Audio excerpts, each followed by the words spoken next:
Today we discuss about active voice to passive voice, some exceptional rules. At first I write down QC verb. QC verb কে যদি আমরা active থেকে passive করি তাহলে আমাদের নিয়মটা হচ্ছে প্রথম সাবজেক্ট একই থাকবে, আবার টেন্স অনুসারে অ্যামিজার, পাস্ট অনুসারে অ্যামিজার বসবে, তারপরে অ্যাডজেক্টিভ বসবে হোয়েন, তারপরে হোয়েন ইজ বসবে, তারপর ভার্বের ফার্স্ট পার্টিসিপল। যেমন honey tasted sweet, honey is sweet, অর্থাৎ আমার হানি ঠিক থাকবে, তাহলে টেস্টেড কি প্রেজেন্ট টেন্স, এর জন্য ইজ। তারপরে অ্যাডজেক্টিভ কি, এই সুইট হচ্ছে অ্যাডজেক্টিভ বসবে, তারপর হোয়েন ইট ইজ, তারপর মূল ভার্বের ফার্স্ট পার্টিসিপল।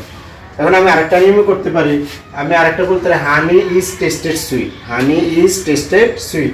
সেকেন্ড রুল লেগেছে have to, has to, going to, আর গোয়িং টু, অর্থাৎ টু যদি থাকে আমার মডেল অক্সিলারি ভার্বের বা অক্সিলারি ভার্বের টু থাকলে এগুলো করে আমি বি বসাবো। যেমন উদাহরণ, he has do the work has to be done by him.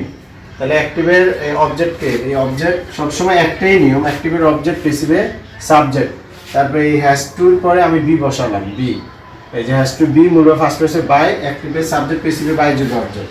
Second rule, present participle যুক্ত থাকলে আমরা অবজেক্টটিকে সাবজেক্ট করবে অ্যামিজার ওয়াজার, আমার টেন্স অনুসারে আমার অ্যামিজার ওয়াজার আসবে মূল ফার্স্ট পার্টিসিপল, তারপর প্রেজেন্ট পার্টিসিপল পর অংশটা বসে বাই প্লাস সাবজেক্ট অবজেক্ট। আমাদের অ্যাক্টিভ থেকে পেসিভ করার নিয়ম কিন্তু একটাই, আমাদের বিভিন্ন চাকরির ক্ষেত্রে এগুলো বেশি আসে। যেমন I saw him carrying a stick, তাহলে এখানে অবজেক্টকে হিমের সাবজেক্ট হি, তারপরে স ফার্স্ট টেন্স এর জন্য ওয়াজ, মূল ভার্ব সি ফার্স্ট সিন, তারপর প্রেজেন্ট পার্টিসিপল যুক্ত করে লিখলাম ক্যারিং এ স্টিক বাই, তারপর আইয়ের অবজেক্ট মি, কি মি। এবার আসলে কমপ্লেক্স সেন্টেন্স যদি থাকে, অর্থাৎ আমার দুইটা সেন্টেন্স থাকলে আমার দুটোটা সেন্টেন্সকে আমি পেসিভ করতে হবে, তবে একটা যদি ইউনিভার্সাল ট্রুথ থাকে তাহলে আমি ওটাকে করতে হবে না। ইউনিভার্সাল ট্রুথের কখনো পেসিভ ভয়েস হয় না।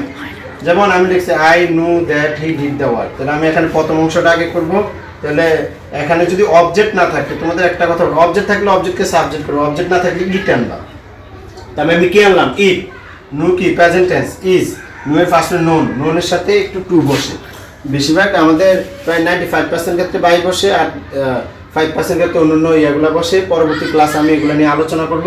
তারপর দ্যাট বসবে, দ্যাট, হোয়াই, এগুলা হোয়াট যেতেই থাক আমার এটা বসে যাবে। তারপর আমি দ্বিতীয় অংশ করব দ্য ওয়ার্ড, তারপরে ডিড কোন টেন্স, ফার্স্ট টেন্স সাথে ওয়াজ, তারপরে মূল ভার্ব ফার্স্ট টেন্স, ডুয়ের first tense done by here object him. Thank you very much. Okay.